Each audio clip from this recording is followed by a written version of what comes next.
Welcome back, everybody, to another episode of the Standing Room Only podcast, episode number 90.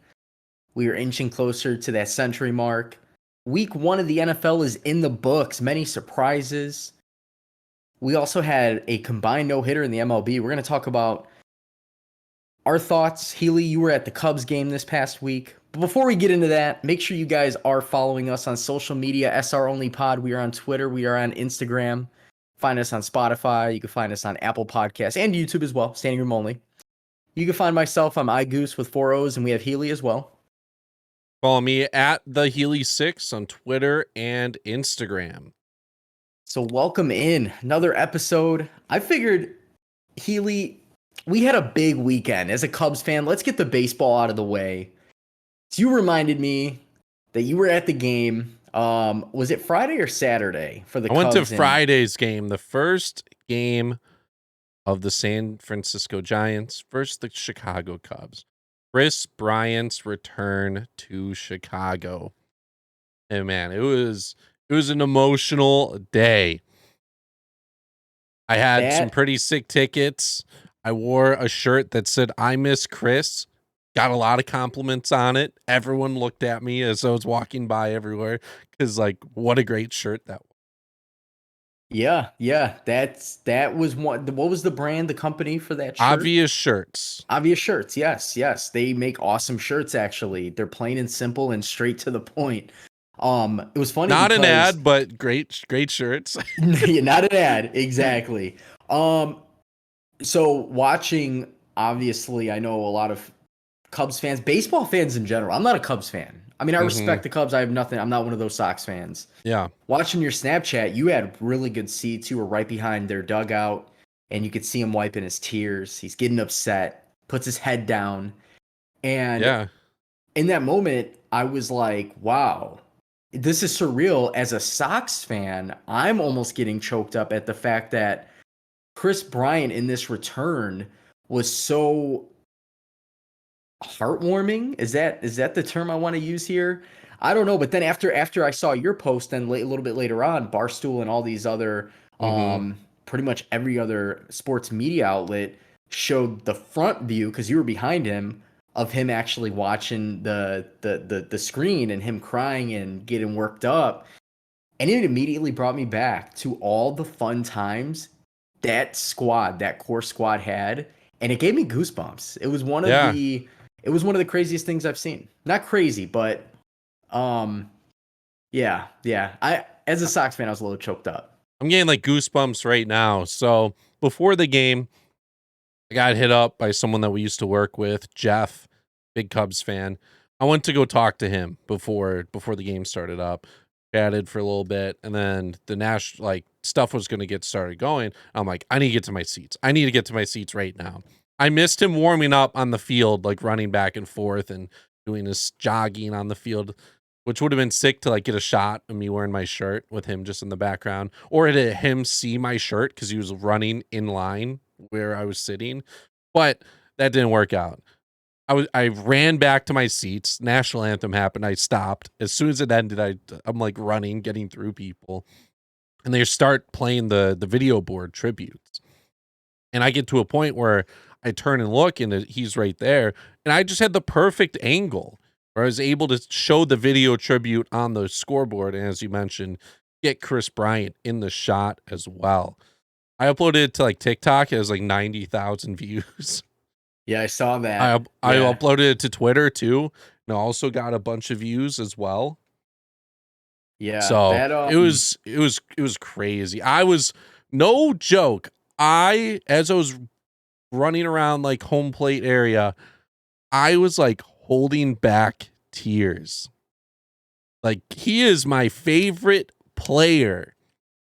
No longer a Cub. The curse breaker, rookie of the year, MVP, multiple time All-Star, the kid of Chicago, their best player, gone. First time returning. It's like an ex-girlfriend. Like, you see them for the first time after you break up. The emotions just all showing up. Healy, we're gonna have a conversation after this episode. No, yeah, it's way beyond just being a Cubs fan. This is like one of those moments where for me, just growing up, it kind of reminded me of, in a way, and I can't really compare the two, but Derek Jeter's last game for the Yankees. You knew it. All fans were gonna be a little saddened by, hey, this is it. The good thing about Kris Bryant, you're still going to see a lot of baseball from him. Yeah. There's so many good takeaways. And, and I was just thinking in that moment, I was just thinking, like, wow, he's a part of the best team in baseball right now. He literally, like, this is actually a very good thing, because why you want him to not struggle again with the Cubs like they did for the first couple of years when he was in the league. Obviously, they got pretty damn good, pretty damn quick. But the fact that he's with the Giants and you see that and they're going to contend. Like, their team is obviously to lead the division that they are leading in speaks tons. The Dodgers are going into the playoffs as probably the number 2 team and still the favorite to win, I'm sure. But to be a part of an organization where, to be honest, I couldn't name their batting order. I could not name their batting order. I can name like 5, 6 guys on the team, and that's it, including Kris Bryant. So I'm happy for him, and I think a lot of Cubs fans are too. I think knowing that, yeah, you didn't want to lose him, but the fact that you lost him to the Giants, you're like, okay, go get another championship. That's our boy out there. Yeah, it'd be great. I did see Kris Bryant was on a Barstool podcast though, which was cool. He talked about how much he loved Chicago and like this place will always be special to him, and like if things were to come about, like he's not writing this city off like for his career. He really enjoyed being here and whatnot. He also said he did like being in San Francisco because of all the veterans that they have. That's a nice change of pace. Because with the Cubs, one of their problems were like they didn't have a lot of veterans. They had a lot of older guys, but then once that they won the championship, a few of them retired, and like Kris ended up being like one of the most experienced guys at age 24 on the team. Yeah. That didn't really help. So it was a fun game to watch. I also sat near Barstool Carl, he was on his podcast.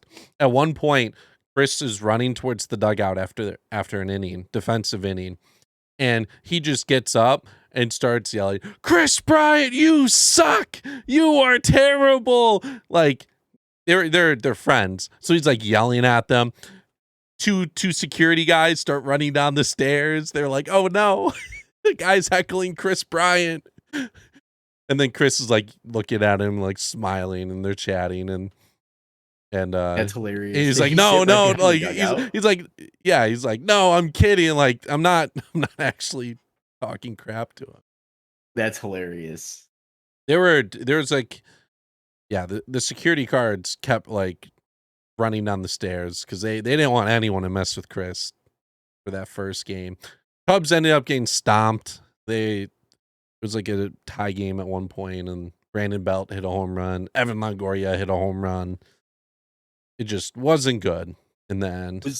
Was it Brandon Belt that put that makeshift C on his jersey during Yeah. the series? Yeah. Well, for the first game, and he went off in that game. He's been going off in general lately. The whole team. It's so weird how they work. It's so weird. Bunch of guys that can click, and when they do, it's scary. Yeah, they're like 34 and above for a lot of those guys on that team, which is Wow. rarely unheard of. Is Buster Posey, is he in that age group now? Buster Posey is... I know he's been with them for quite a while. And He's been pretty definitely 34. successful. He is 34 in 172 days. Yep. And he has a 900... He has 902 OPS on the year. Oh my gosh. Which is his highest since his MVP year in 2012. It's funny too, thinking about it, and I know this last season was a very short season, he decided not to play last year. He was like one of the few that decided not to play in the league. Yeah, we thought we were seeing the end of Buster Posey. Yep. Thought his career was declining, and he's shown that it's not. He's batting 301, 391, 510 slugging. Wow, one of those catchers that's a gem, longevity, kind of like a Piazza or a Pudge. Yeah, it would have been sick to probably go to a couple of those other games. The Cubs got stomped in like every other one, regardless, which a little unfortunate. The atmosphere though in Wrigley, amazing. Every time Kris Bryant came up to the plate, it was kind of funny because like I wanted the Cubs to win, but if Kris Bryant came up, I'm like, just hit a home run. It'd be cool. Just go ahead. If you want to take the lead, take the lead. Do something. Do it. He got Do it. he walked once in the game. I think he only reached like once or twice, and I don't think he got a hit. But I gotta see him play. Still have never seen him homer in Wrigley. I would have been heartbroken seeing him hit a home run in Wrigley for the first time ever with a different jersey. Not as a Cub. That would No. be kind of wild. You still got to wait. I mean, there's going to be more seasons. Unless he goes to the AL and doesn't play in Wrigley very often. Yeah, we'll see where he goes after the season. I also saw another clip of him talking about the Anthony Rizzo trade because it was the first trade to happen, and he was like, "Yeah, it was like a shock." Just he knew from there on out, like guys were going to get traded, and he thought Rizzo was going to be like one of the last guys to get traded. Yeah. He as big as Kris Bryant was and better than everyone else on the team. Rizzo was just like the heart of the Cubs. The heart. He was the heart. Yeah. Yep. Especially like just his story in general, kind of what makes him him, I guess, so to speak. But and then there was a combined no hitter in the MLB as well. It was for the third time this season. You said it was the Indians. Yep. Got it was a combined no hitter by Milwaukee. Yeah, Corbin Burns and Josh Hader. So it wasn't one of those really annoying no hitters where it was like the Cubs, where they had a starter go a few innings and then a guy came in for an inning plus, and then another guy came in, and then another guy came in. Corbin Burns went 8 innings. He's at 115 pitches. Like, I get that Burns has had injury issues. He's been hurt in the past. 115, like you could have pushed him another inning. As soon as he gives up a hit, you're done. You just toss in the next guy. How many more pitches was he realistically going to throw in a no-hitter? True. I agree. But also 2 weeks left in regular season. That's the only thing I can think of. And I'm sure who's their head coach? Is it still Craig Counsell? Craig Counsell, yes. He's like the longest tenured like national league coach. Wow. I remember watching him play when I was growing up. Yep. Craig Counsell. They had that's probably the only reason why. Because you literally have 2 weeks of baseball left. Playoffs are starting. They should be in the playoffs, I would assume.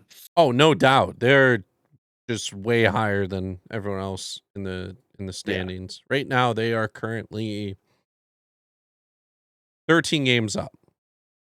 Wow. The magic number. They have a magic number on here. Weird. MLB.com does not have a magic number.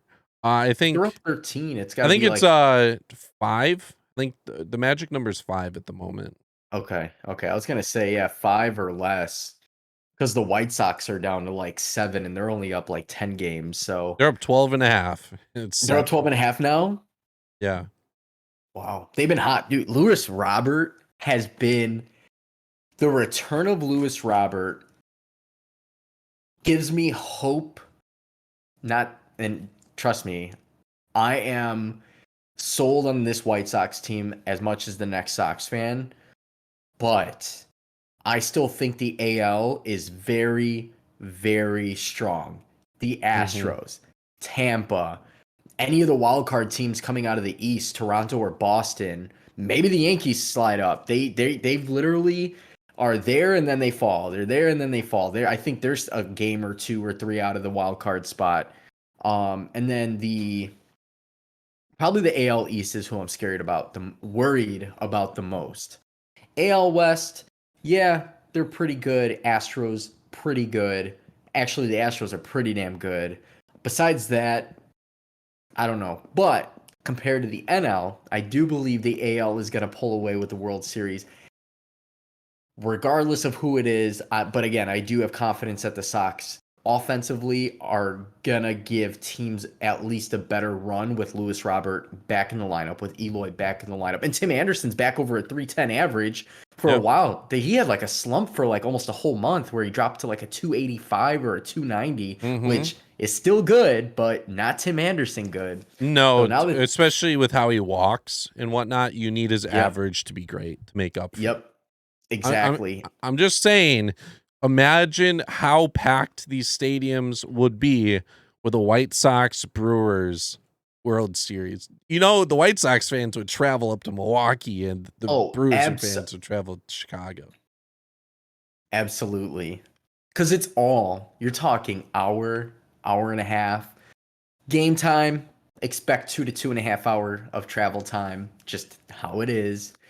But those two that's literally about as close as an AL and NL team probably is going to get next to each other. Yankees and Mets, maybe. Well, Yankees and Mets definitely. Well, because they're in the same city, duh. Out of cities, that would be the closest. Out of cities, yes. Maybe, yeah. It would definitely. Looking at all these other teams, I don't really see teams close. Maybe Cleveland and Cincinnati are in the same state. Yeah, they're right there too. But still, I think they're farther apart, regardless. Yeah, it'll be that would Anyways, be an though, series. if the White Sox or the Brewers make it, hopefully it's either or, preferably the White Sox. But if it's either or, there's a good chance I might be interested in trying to just look at some tickets. Yeah, it'd be interesting to go to. I know 2005, I cried.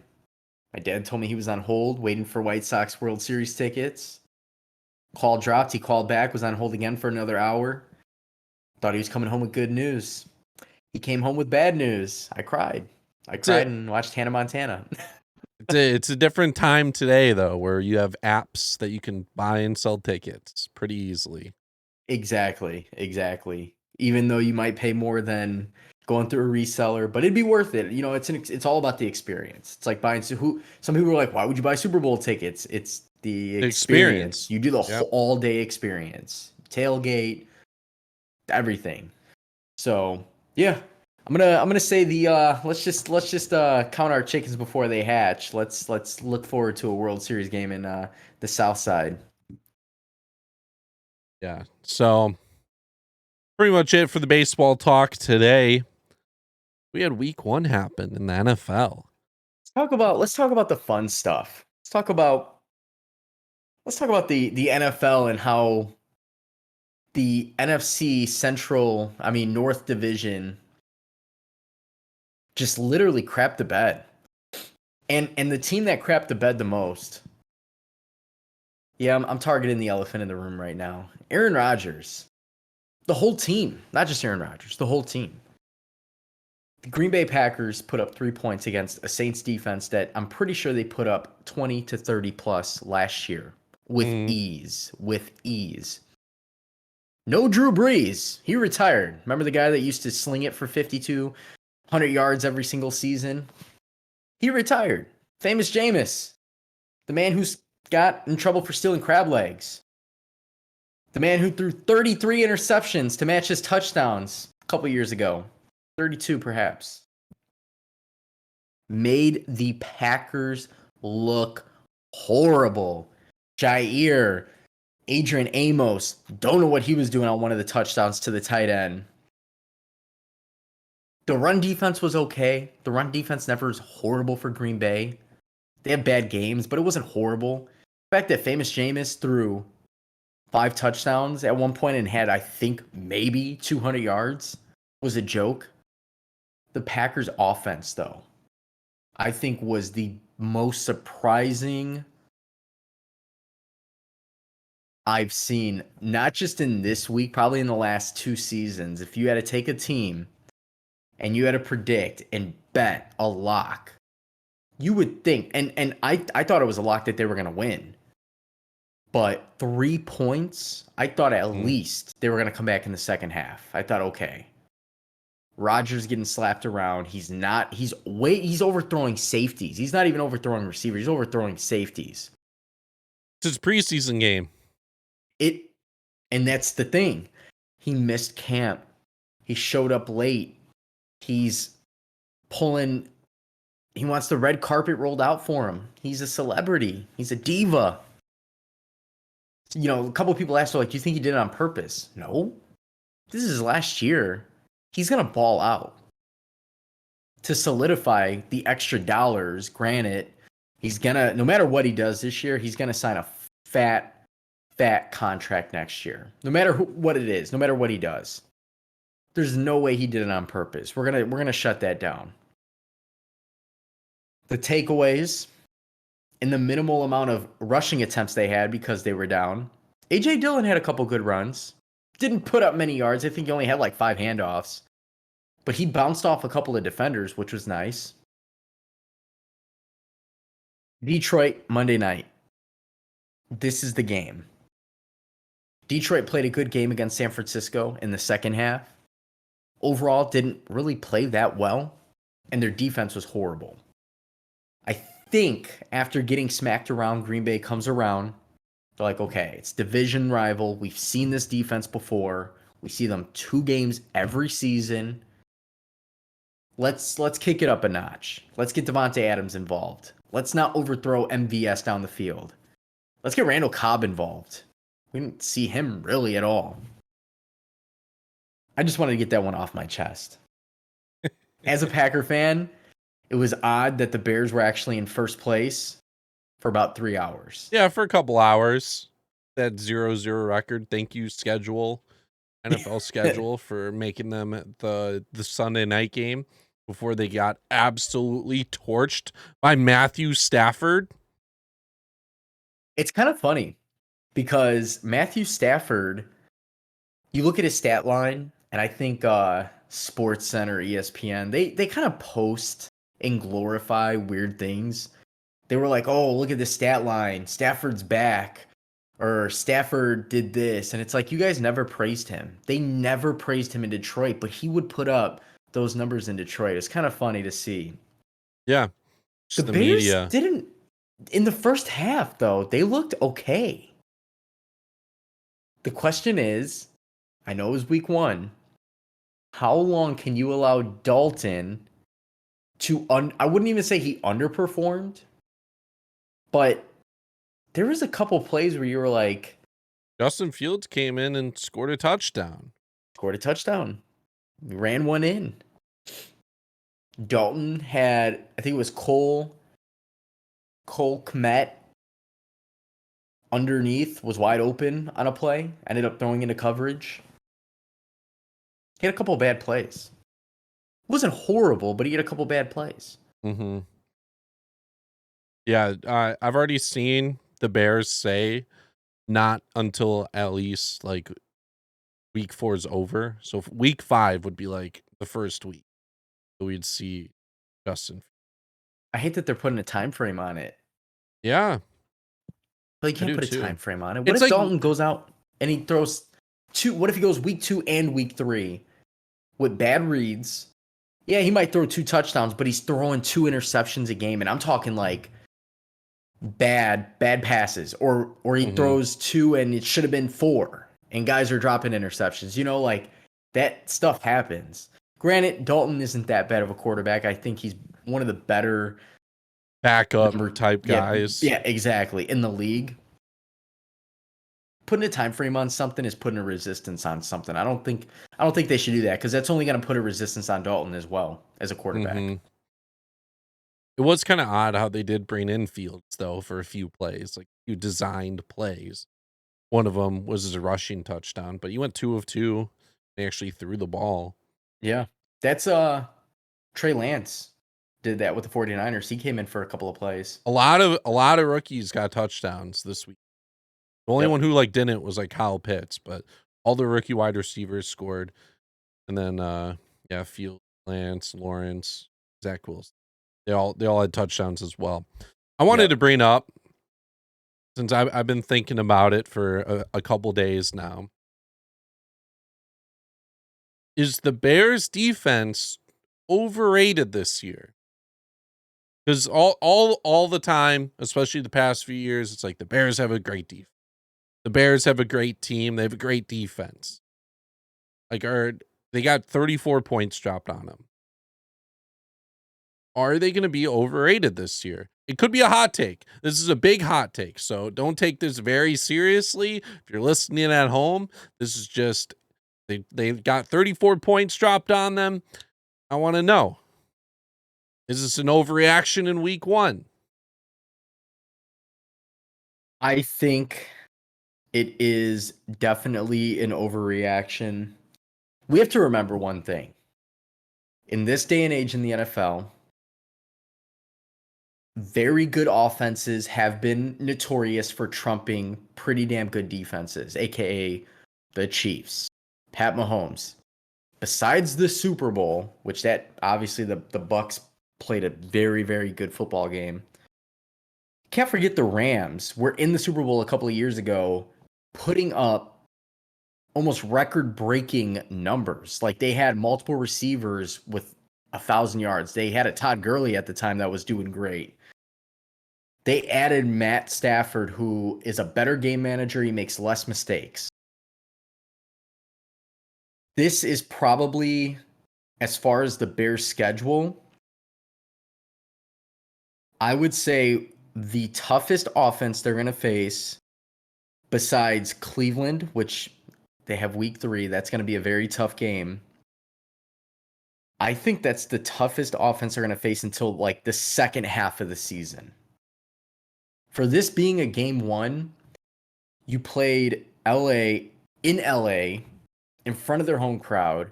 Stafford isn't new to this. He's been in the league, 13 years, 13 years now. And his weapons are endless. Endless. And that's not even including like Henderson at running back, who actually is kind of a flying under the radar, a solid running back. You look at the receiving core: Robert Woods, Cooper Kupp, Van Jefferson, who caught a touchdown where the defense didn't even touch him. The first touchdown of the game, he fell and nobody went to just touch him. He got up and ran it in for 5 or 8 yards. I think the Bears defense will only get better off of this game. Okay.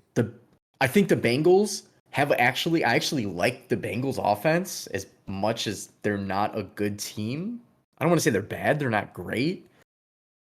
But it'll be more interesting of a matchup because they don't have as many of good weapons, but they have a really good receiving core. Like Jamar Chase looks great. I regret taking him out of my FanDuel lineup. I was like, you know what? I don't know if I trust Joe Burrow coming off the torn ACL. And he ended up going off, I would say. He caught like a 50-yard touchdown, caught like 5 or 6 balls. So they do have a good offense. But I think it's a slap in the face for the Bears and their defense, just the same way Green Bay had their offense slapped in the face. Okay. So at least I hope, because the Bears have big-time players, and who did they lose? Who did they Kyle really Fuller. lose? Kyle Fuller. Which, yeah, he got better over the last couple of years, like really good. But it's going to come down to, is Eddie Jackson going to come back around to the Eddie Jackson of 2 seasons ago when he was like led the league in interceptions? Khalil Mack has to start putting pressure. And Robert Quinn. Akeem Hicks in the middle. Actually, Akeem Hicks had a couple good stops down in the grind there in the pit. So I still like him, but I'm still sold on the Bears defense. I think this week 1 was a slap in the face for the whole division. The Vikings blew a win. The Vikings should have won their game. Slap in the face for them. Yeah, it was. The Lions almost came back too, but like it was too late time-wise. Oh man, the 49ers, I thought, so going into the season, their predictions on the defense was really high. The offense was going to be healthy. I think Mostert got hurt again. He's out for the year. What kind of clowns are threatening his family, first of all. Oh, did you see that? Yeah. I don't want to talk. I don't Week want to one, talk about it too long, but come week on. one of the fantasy season, and some guys are like already writing this season off. If you had Mostert as one of the guys carrying you to a fantasy championship, I don't even play fantasy. You're wrong in that You way. that's why you draft a handcuff. If you're gonna go with a guy who gets hurt, you draft the handcuff. It's simple. It's simple. 101, guys. I could teach you a thing or two. Healy could teach you a thing or five, and he doesn't even play fantasy. It's common sense. And yeah, at the end of the day, like, what's the guy gonna do? Just not get hurt? He's gonna try to prevent the getting hurt? No, it's sports. It happens. I'm sorry that you guys lost $50 or $100 in your league. And here's It's the week thing, one. though. Like, you could come back. You just got to make the right waiver wire plays, and you're good. As good as he is for the 49ers, it's next man up. That's how their offense is. They are always super fast. They always got the next man up to do something solid. So, as a 49ers fan, obviously you don't have to worry. I'd be worried because the Detroit Lions almost came back, and I think George Kittle got hit in the face or whatever on the onside kick. That was a close game. The one game that kind of surprised me a lot actually, because of how well their defense did. The Arizona Cardinals shut down Tennessee. Their defense looked incredible. Their offense looked great. The offense is going to be Jones. good. Chandler Jones, J.J. Watt, Buda Baker. Those three guys, those are like really the only three that I know for a fact that are still on the team. I mean, to shut down Tennessee, who added Julio Jones, another weapon. Yeah, they lost Corey Davis, who was actually pretty good. They added Julio Jones. You have two of the best receivers in the game. You have a quarterback who can throw to them clearly. You have arguably the best running back in the game when it comes to being a workload, a workhorse, and breaking them off for 98 yards at least once or twice a year. And that wasn't the case. They kept the pressure on Tannehill, 6 sacks.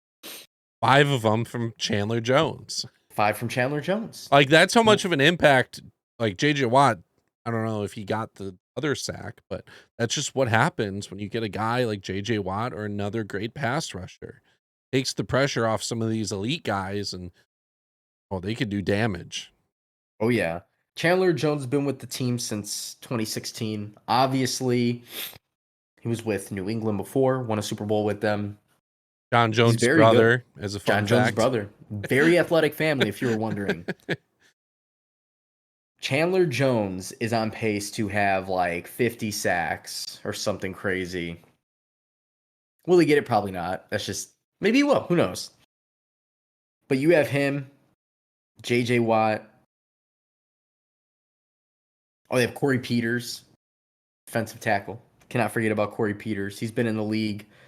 He was with Atlanta for a while. He's been with Arizona the last like 5 or 6 years. Pretty damn good.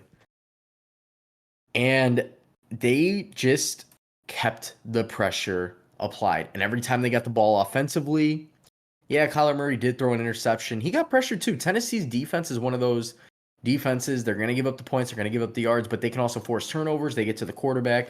In the past couple of years, they contended for the Super Bowl because their defense actually isn't bad. The Cardinals easily, with Kyler Murray being as athletic as he is, with the speed that he has, the arm that he has, DeAndre Hopkins caught 2 touchdowns in the first half, I think. They added AJ Green, who's just another veteran. I was shocked. I actually really, really believe Arizona is a playoff team just based on their schedule and what they did to one of the top teams in the NFL. Minnesota next week at home. I still think Minnesota's tough. Just because offensively, they have arguably one of the best offenses as well. So it's going to be a shootout there. Curious to know what the over-under is going into that game. Were there any games that you watched where you were, besides Green Bay, besides the Bears, and obviously besides Arizona, where you were like, this is a really good game, or you're like, whoa, this team did this? One of the games I watched and I thought was going to end up in a tie, and this would have been back-to-back years where this team tied, was the Bengals Vikings.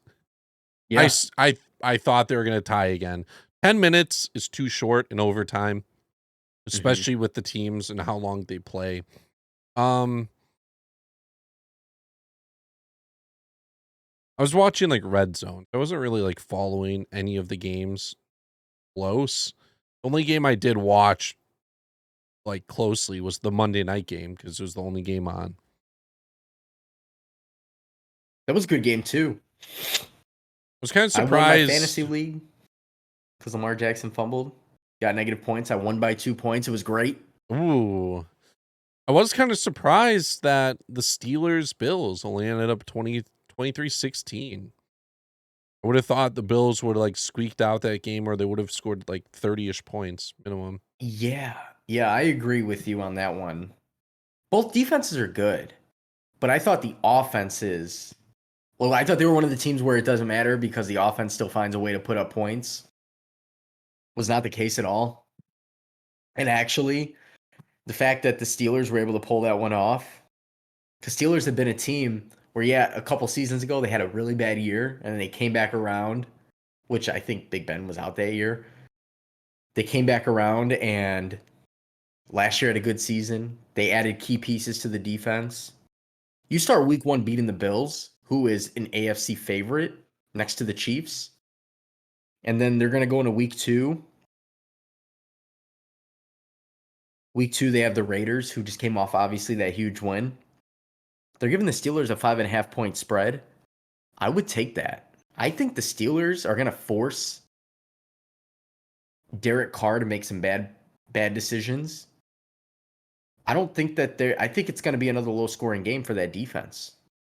I think at the most, Raiders maybe put up 17, 20 points, but the Steelers on the other end are going to put up 27. Okay. Yeah, definitely see that. How do you feel, truly, and not as a Bears fan, the Bears against the Bengals? Obviously, the Bengals are 1-0, but that doesn't mean anything week 1. They kind of stole that game. I think the Bears win. I as much as I said I overrated the Bears defense, I feel like the offensive line that they are going up against and the experience of Joe Burrow is just, and Andy Dalton going up against a defense I think it's just okay. I think they'll manage it. Is it going to be a blowout victory? I don't know. I think it could be a 21 to like 14 game. Yeah, I agree. They're giving the Bears 2.5 point spread. They are the favorite, even though the records don't show it. I think the Bears are going to pull it off. The Bengals are a team to look out for. Joe Burrow is showing signs of being a future star. Joe Mixon is starting to actually come around as the guy that he should have been the last couple of years. Actually, last year had a pretty good year. And I like their weapons on the offense. The defense, I still think the Bears. I think this is the game where we see David Montgomery ran the ball pretty damn well last week against a Rams defense that is pretty stubborn. David Montgomery, this is his year. Last year he had a good year. This is his year. I think you're going to see some big games out of him. So, yeah, I would take that spread. I would take the 2.5. Field goal game, 24-21 Bears. I hope so. I hope this turns it around because football's one of those sports where, as you've seen, week 1, we're like, all right, I guess they aren't as good. If they don't win, Bears fans are going to start screaming for Justin Fields. This is a must-win game too because their schedule is very hard this year. They have like one of the I think they have the toughest schedule, or like top 5 like toughest schedule. I mean, if you look at their schedule going into, besides Cincinnati, you have Cleveland, which is tough. That's I would give the game to Cleveland. Detroit, shit, Toss up. It's a toss-up. They should win, but you never know because Detroit's just knows how to play NFC North teams occasionally pretty well. Then you get Raiders, you have the Packers, you have the the Buccaneers, the 49ers, and Pittsburgh all before the bye week. And then after the bye week, you have Baltimore immediately at home, but it's Baltimore. So you hope they could stay 500 at that point. Mm-hmm. But if they come out and lose to Cincinnati, it is not going to be good. It is not going to be good. No, they need to. And I think they said week 4 for Fields. I think if Dalton is really bad this week, it might start shifting. I think Fields, if the game, well, this isn't obvious. If it's a blowout, they're going to put Fields in. Fields has to get some snaps. He's got to get more snaps in, just like he had a couple snaps in the last game. You don't want to put him into a game. For example, I believe the Cardinals a couple of years ago against the Bears were in a very close game, and in the second half benched Sam Bradford and started the rookie Josh Rosen. And it was in the middle of a game against a Bears defense that was very good, and he got destroyed. You don't want to throw a rookie into that situation. You don't want to do no second half shit. You want to put him against a team that's arguably one of the best, aka Cleveland's defense is not as bad as they looked against the Chiefs. The Chiefs are just that good. I think it's important that he gets a couple of more snaps in this game, and if they have a consistent lead going into the fourth quarter, let him play the last couple of snaps. Don't force a turnover or 2 or 3 or whatever to blow the game. Probably may or may not happen, but I don't see them starting him against Cleveland. It would have to be Detroit, and that would be week 4. Yeah, Cleveland doesn't make sense. Yeah. Kind of like the whole LA, the Rams. Yeah. So, with that being said, my next FanDuel lineup is going to do better. To those who did steal my lineup, you should have won something, I believe. Put up 121 points. I won some cash back. Didn't get my buy-in back, unfortunately. But I put up 121 points. I did make a last-minute decision to take out Jamar Chase. I put in Antonio Gibson against the Chargers, which probably was a bad move. He put up 10 points. But I worked it to where I got Dalvin Cook into the flex. And I went super cheap on the defense with Houston, which paid off. But definitely could have been better. Could have been a better lineup. So be on the lookout. I'm projecting 150 to 160 points. Obviously, with FanDuel, you want to put up 200 plus to have a chance to win any type of big money. When I'm looking at this, the guy who won the top prize for this on the main slate put up 202 points. Played Jameis Winston. Don't know what he knew. Played Melvin Gordon. Didn't expect Melvin Gordon to go off for 20. Deebo Samuel, Tyreek Hill. This guy's lineup was actually pretty stacked. I give him credit. But be on the lookout. We're only getting better. We're only getting better. Yeah, make sure to follow the Twitter and Instagram. Maybe we start posting on a TikTok account. Oh yeah, we did just create the TikTok account. We did. Yeah, we're still getting that updated, but be on the lookout for that. We're gonna have some maybe might not do lineups on there, but maybe do like top 5 players to look for. Yeah, like the must-haves, like aka James Robinson. Getting 5 touches or 5 carries in that game should not have happened at all. But Trevor Lawrence's first game may not have that connection with Robinson yet. Dude's a good running back, so I apologize about that. But stay tuned. Make sure you're following us. SR Only Pod, Twitter. We are going to stay more active. Find us on TikTok too. We don't have anything yet. Instagram, Spotify, Apple Podcasts. Go ahead, hit that like button, follow, and we'll see you guys next week.